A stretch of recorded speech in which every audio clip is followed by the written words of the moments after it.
এটাই তো সেই খেলনা যেটা আমার নাতিন কিনতে চাইছিল। বল, এই খেলনার দাম এত কে?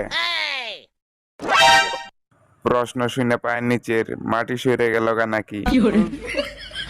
না স্যার, না, আমি কিচ্ছু করি নাই, কিচ্ছু না, আমার কোনো দোষই নাই।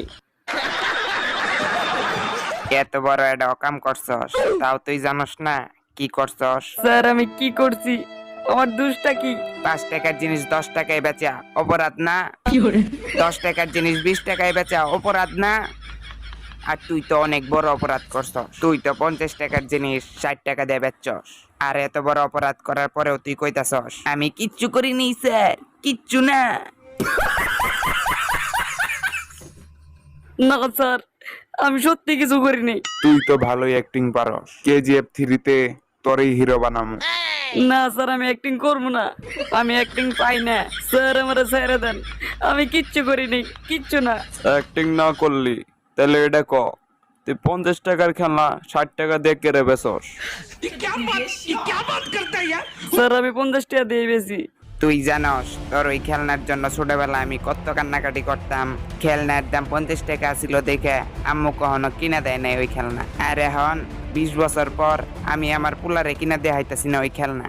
साला ये दुख का खत्म नहीं होता बे।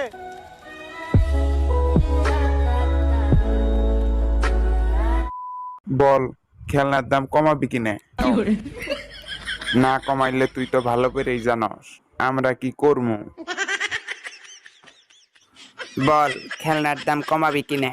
স্যার, ওরে আমার লগে চিপাত পাঠান, তারপরে আমি দেখতাছি। না স্যার, আমার চিপাত পাঠায়েন না, আমি কমামু, আমি দাম কমামু। এসিপি স্যারের নাতি আর অভিজিৎ স্যারের ছেলের নেকে এই খেলনা ফ্রি। ফ্রি? তাহলে আঙ্গুরে কি দিবি তুই? স্যার আপনার ছেলের নেকে ওই খেলনা ফ্রি। কিন্তু আমি তো বিয়েই করি নাই।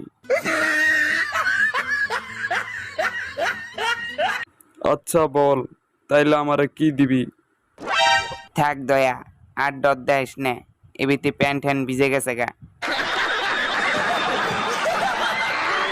তোরে খেলনা দিতেছে, তাইলে আমি কিছু নিব না? আচ্ছা স্যার, আমি আপনার সিঙ্গারা খাওয়াই রাও। আচ্ছা যা, তাইলে কালকে এই সময় সিঙ্গারা আর পুতুল একসঙ্গে নিয়ে আহিস। আচ্ছা স্যার, আমি কালকে নিয়ে আসবো, ধন্যবাদ। কি মনে করছো তোকে দেখে ডরাইছি? কিচ্ছু নিয়ে না, কিচ্ছু না। উই থেকে কালকে আসলে সিঙ্গারা কিনে নিয়ে যাবো। সিঙ্গারার দাম 10 টাকা করে হওয়ার পর থেকে